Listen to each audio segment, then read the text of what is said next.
The question is that the motion be agreed to, and I call the member for Braddon. Thank you, Mr Deputy Speaker.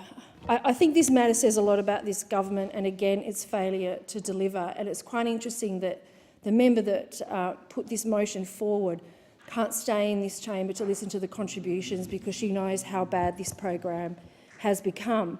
Several people in my electorate of Braddon are wondering what's happening to their towers that were promised by my predecessor.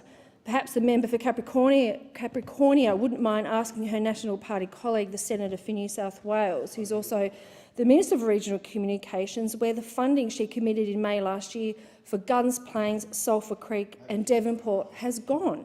The former member for Braddon was quoted in the local paper, The Advocate at the time, saying that a re-elected coalition government will immediately invite mobile network operators to provide coverage to their identified locations at the earliest opportunity.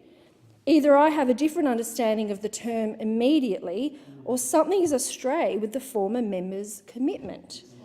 In the meantime, Sulphur Creek residents and businesses have become increasingly frustrated with no news from the government. In December, the government handed out funding for Tema and Yolla, which I certainly welcome. But to be honest, I was left with more questions than answers. I organised a community meeting in Sulphur Creek with Telstra a little while ago, and thanks to the community, Telstra is taking the issue very seriously. But this still begs the question, where did the commitment for Sulphur Creek go?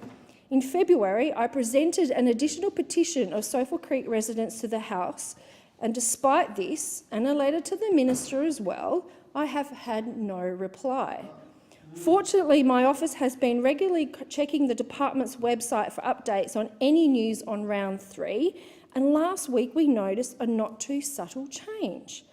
The government has changed the wording around round 3 of this program to government priority locations, which has proven once and for all that this is a political process.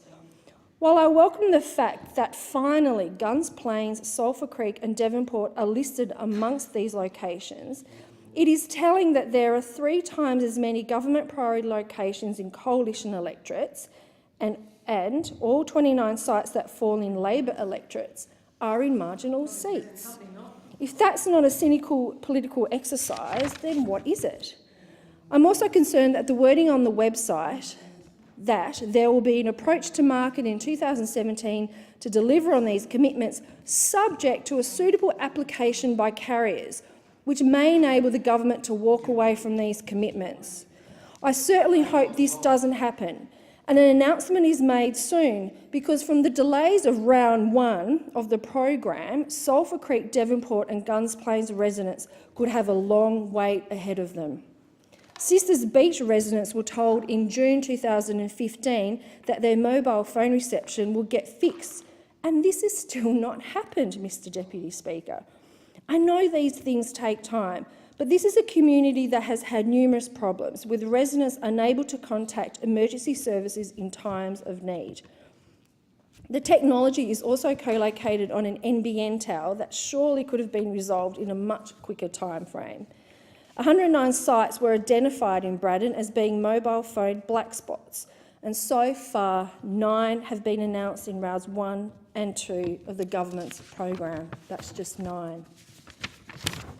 So again, we have the government, this time through the member for Capricornia, proudly spruiking its achievements in this area, while communities such as Guns Plains and Sulphur Creek are left wondering when and if they will ever get the funding that was promised to them in the lead up to the last election.